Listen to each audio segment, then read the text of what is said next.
So we just got done watching Good Will Hunting. This is her first time watching it. This is like my seventh time, I don't know, rewatching this movie.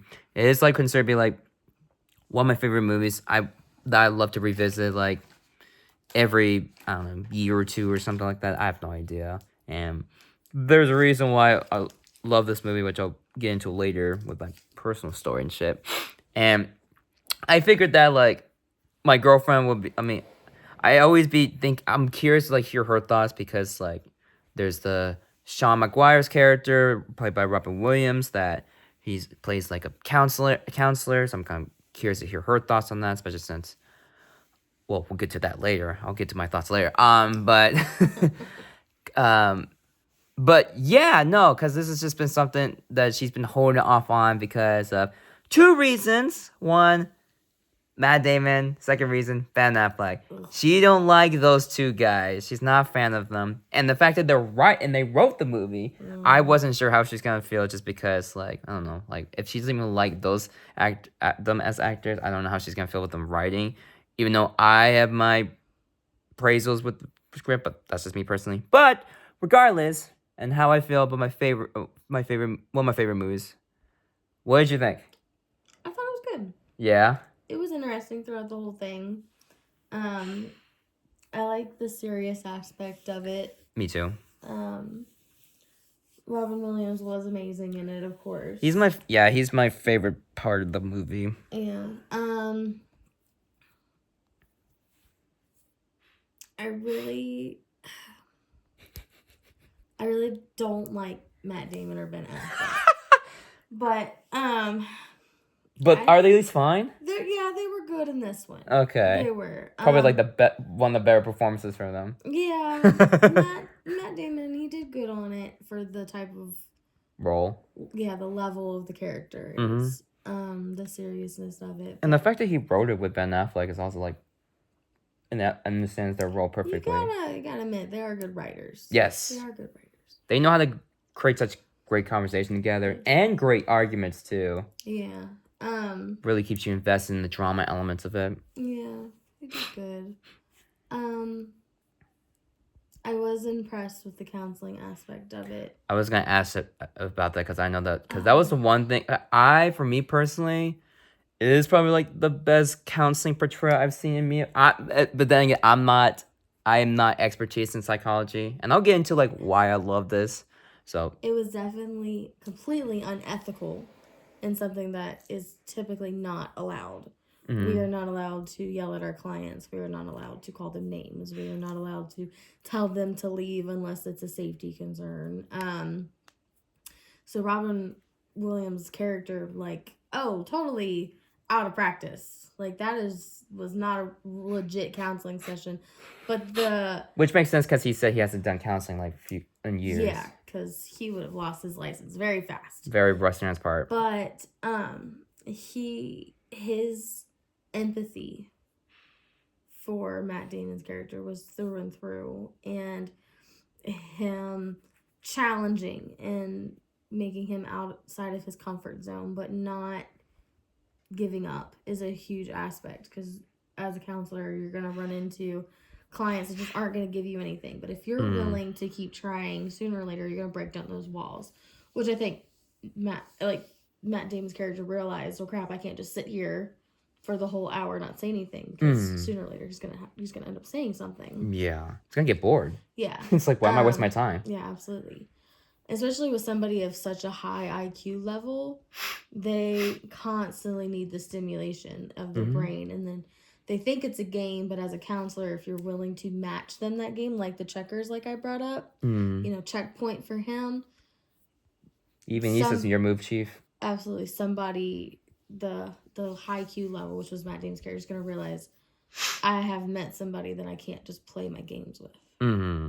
Which I thought was really, really nicely done. Which is not often like obviously from Will's character, Matt Damon's character, like he doesn't really have anyone that like really challenges his like process of how he views things. Like consider that he always like hangs around with like his friends that you could definitely tell are not on a similar ballpark as him. Yeah. But the only reason why he stays with them is just due to loyalty, that they're willing to, Absolutely. that they're the closest thing he's ever had to a family, Mm-hmm.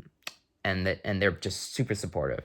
But when it comes to like people outside of his friends, he does have a hard time. Very guarded. He's very guarded. Like he said, Sean's the counselor said, it's a defense mechanism, Mm-hmm. which is a great usage of it. And he pushes people away before they really make him feel vulnerable of himself. Oh yeah. It's a great character study. It was very well done. Mm-hmm. Very, very well done. And I liked you can really tell he cared about him. Yes. Which is what you want. You want that good rapport between is mutual.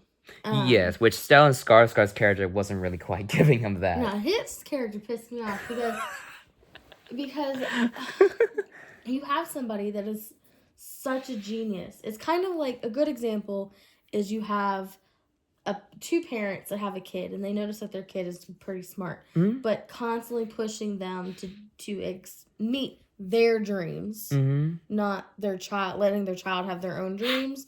And I just wanted to tell this stupid guy, yes, he is smart, but he still needs to decide for himself. If you have a goal for him, you need to tell him, like, I am pushing you this because I don't want to see you go to waste. Not so much I want to be a part of your dream getting my dream. Which is why Sean gave up a perfect point to what you're saying when he's bringing up the Unabomber, when he said, like, direction is one, manipulation is another. Absolutely. And I think that was perfect. Yes. In terms of, like, him realizing, like, this could easily go down to, like, a horrible direction if you, like, push him too far in this direction that just starting to feel like not really much of a goal that he was going for. He's only doing just to appease another and not really much of what he wants to do for himself. Yeah.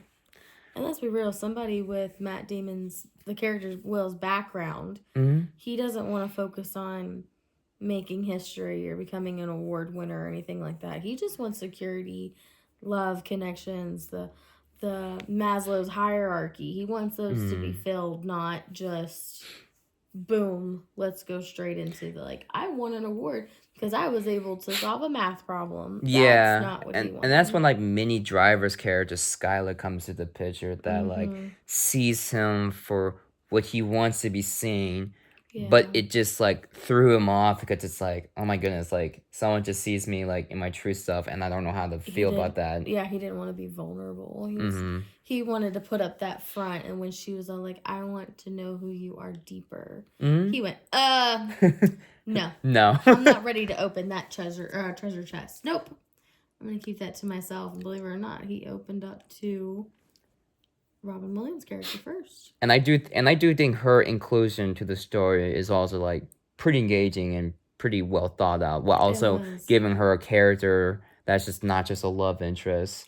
Yeah, it's a friend and a family member, and that intimacy that he's been needing his whole life came through her.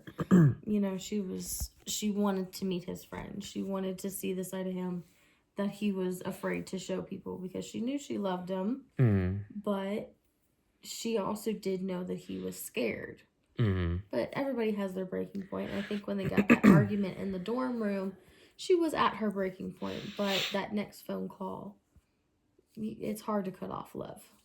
Especially if it's that deep or that true. Per Robin Williams' standpoints, if he said, you know, don't have no regrets, she didn't want to have the regrets. Yeah. And I'll get into, like, right now, just get into, like, why, because, like, with Sean McGuire, the counselor, like, yes, there are some points that, yes, you can argue, like, there's some stuff he does that's a little unorthodox. Like, it's unethical to easily give him rid of his license, that luckily he has not done counseling in a while, so it's not like he was, like... And you can't put your hands on anybody. When he put his hands on his throat, insta jail.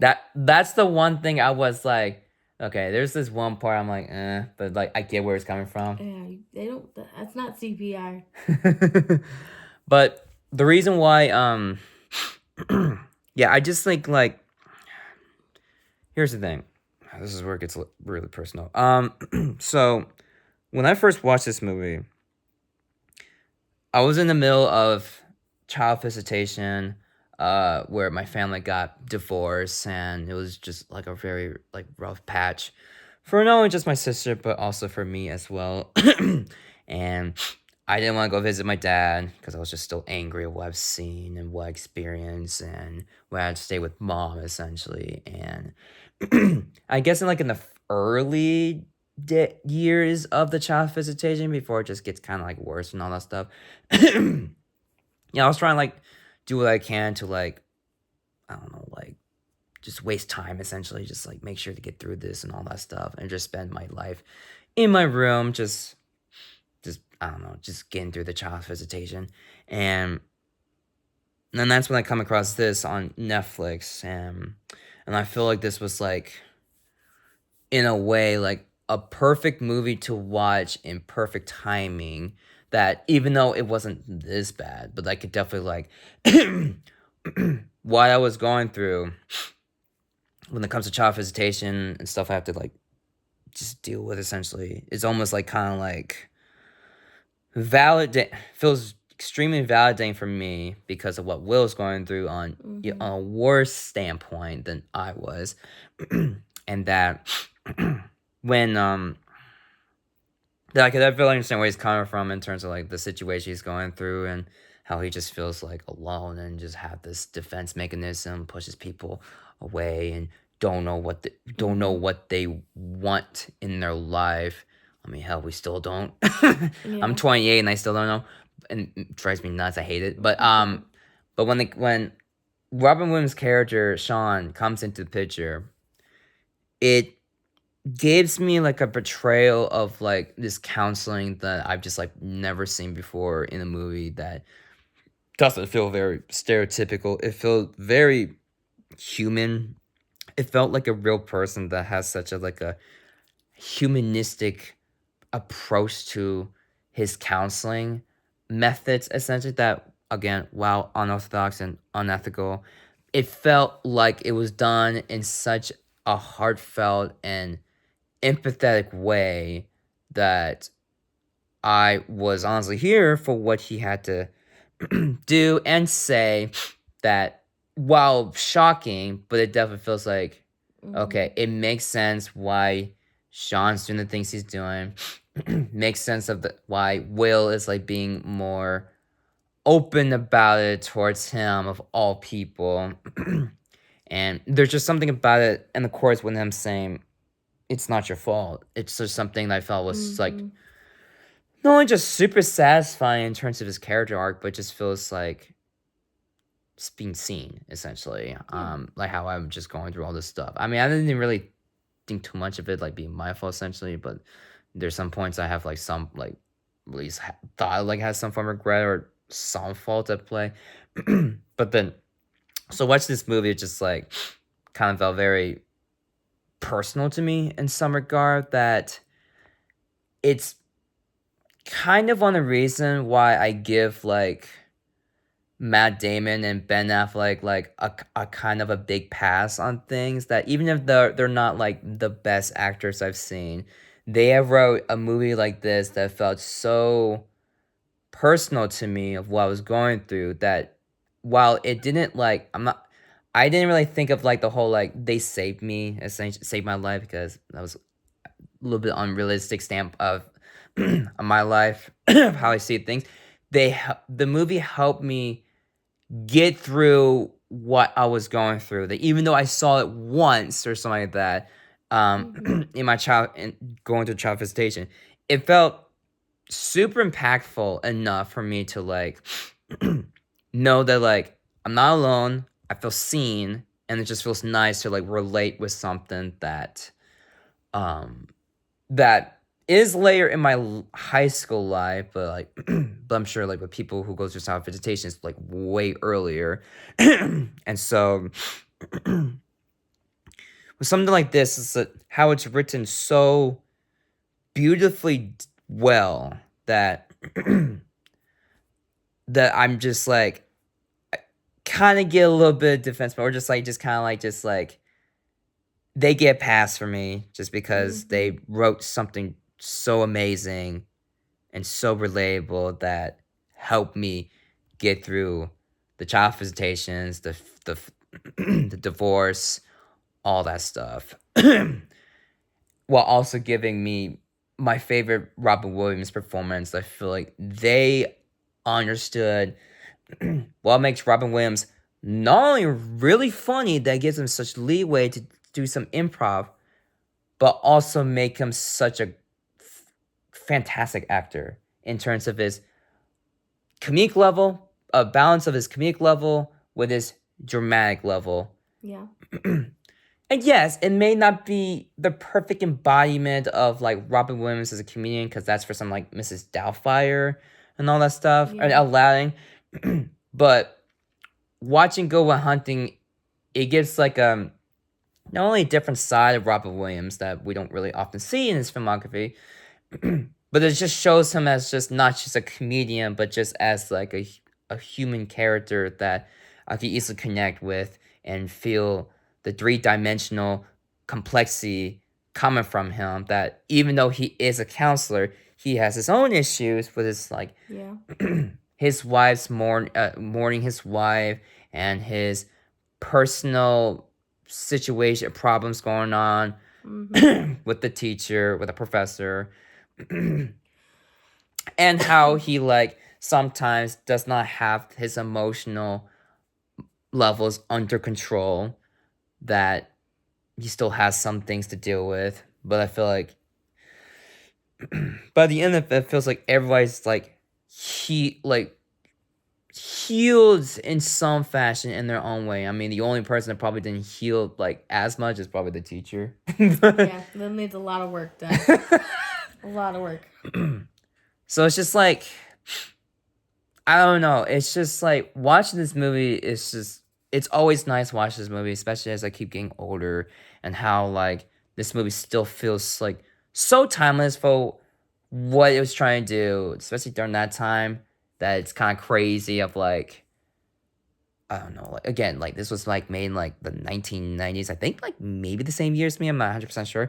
But but it just felt like this is the type of movie that with some tweaks for modern sensibilities. Okay, well, it was the same year as I was born. With some tweaks for modern sensibilities, it could still feel like it could be made today, in a way. It could, yeah.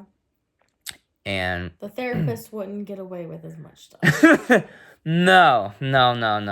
But at the same time, like during that time, or at least like during that year, it was genuinely impressive of the portrayal, and of course with Robin Williams giving both a comedic and heartfelt performance of him as a counselor, kind of makes you feel like I want a counselor like that. If I was going through, makes me want to get a counselor like that has like a humanistic approach to helping people out, and make their own choices, while also like in a way, like, you know, for people who get super invested over character studies, this would be like a perfect sample of like a character study done well, from not only just the characters but also just from the counselor. If you were going for psychology, want to be like a therapist that, yes, well, some things are not great, but I feel like the heart was in it, and I feel like that's what like really mattered the most,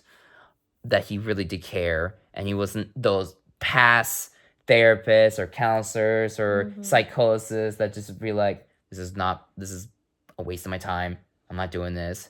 Like, they're not really in it for like for human, like helping people out or something like that. Like, they don't really quite see the real huge predicament, I guess, or they don't really see Will for what he truly is. And with something like Sean that comes in the picture, while it did took some, trying to tuning things down like a puzzle piece, or like you said, checkers, Sean like really does come forward and really understands what he's going through, that he can like connect with in some fashion, especially with Will being an orphan, and going through some problems with foster families when it comes to being abused and all that stuff, and like, yeah, I don't know, and because of it, like, the movie was a huge success for not only critically but financial wise, and I believe that Robin Williams got an Oscar winner from that movie, which, you know, if there's any movie that I feel like he was well deserved of that great performance, it would be this movie. Yeah. It's my favorite performance from Robin Williams. It makes sense. I mean, if I'm gonna go for funniest, Mrs. Doubtfire or Aladdin. Good movies. Good movies. But yeah, I don't know. It's just like, and they're really just like, and I guess it's also something to connect with because these main characters, they're not like wealthy. They're just like a very low class, very just biding by his meat, just only doing construction, just, I don't know, just not really like having that similar like IQ as Will, but he doesn't want to like he doesn't want to use his IQ. Instead, he just want to do like these small petty jobs. Yeah, he doesn't want to be vulnerable. What if he makes a mistake? Which is why which does dive into his mentality or like his explanation of like why I don't want to work for the IRS, why I want to work for this, why I want to work for that. And you can argue it's like either it's like very validating what he said, or he's just finding some form of like complex excuse as to why he doesn't want to do it. It's his avoidance personality. He does have an avoidant attachment style. Yeah. Which they do brought up like attachment disorder in this movie as well, which I was like, yeah, yeah, it's in there. But yeah, it's just I don't know. It's the movie for me. It's like a masterclass. It's just both direction, writing, and acting. That's just like a trifecta of what makes this movie just super effective for me. That I love that this would be the type of movie I would just share with like literally anyone, and nobody will be like, well, maybe there'll be one person, but rarely it'll be like, I don't like this movie or something. Get out. No one's gonna say it. And I know this was like, you were like concerned about this movie. You were like worried because Matt Damon and Ben Affleck. But that's why I kept telling you. Doesn't have my favorite people in it, but that's okay. But it did have Robin Williams. That's why I just kept saying, like, give me a Robin Williams movie when he comes in and he will steal the entire show. Give him a chance. Yeah. But obviously for me, I give it a 10 out of 10. I think it's just still one of my favorite films. Maybe top 10. I have no idea. But it's definitely it's like it's just a masterpiece, essentially. And they haven't wrote a lot of movies together, but when they do, it's always something I always will either go see or just really enjoy, essentially. And it's really, and it doesn't happen often. I mean, hell, like literally when I just went to go see that Netflix movie, the whatever it's called, but whatever. I only like watch it because of those two, because I'm like seeing them together in a movie, it's gonna at least be like interesting or good or entertaining, and I'm kind of like in a way just in depth to them just because they help me get through my personal ordeal. But yeah, what did you give it, or your final thoughts? I'd probably give it a 9 out of 10. Really? Yeah, I think there was some parts I'm like, from a clinical standpoint, I don't want people to get the wrong impression. But the rest of it was great. It was good. Best movie you ever seen with both Matt Damon and Ben Affleck? Yes. I'm not expecting this movie make you be like, I am now a fan of these two. No. Maybe you became interested because like, hey, they wrote this movie. Let's see what they come up with. It's gonna take a miracle for that one. That's fair. Because that's why it's like, you'll like The Last Duel. Maybe you won't like it the same way as Good Will Hunting, since they, but I think you'll like it since they wrote it, and there's like some good shit in that movie. But it's not obviously nowhere near to this level. But Yeah. But that's pretty much it. Yeah. Those are our thoughts. What do you think of the movie? If you like it, don't like it, curious to know what your thoughts are. Leave a comment. Let me know, and hope you enjoyed this review. So, and if you if you want to see more, just subscribe, give a like, and I'll see you in the next review. Take care.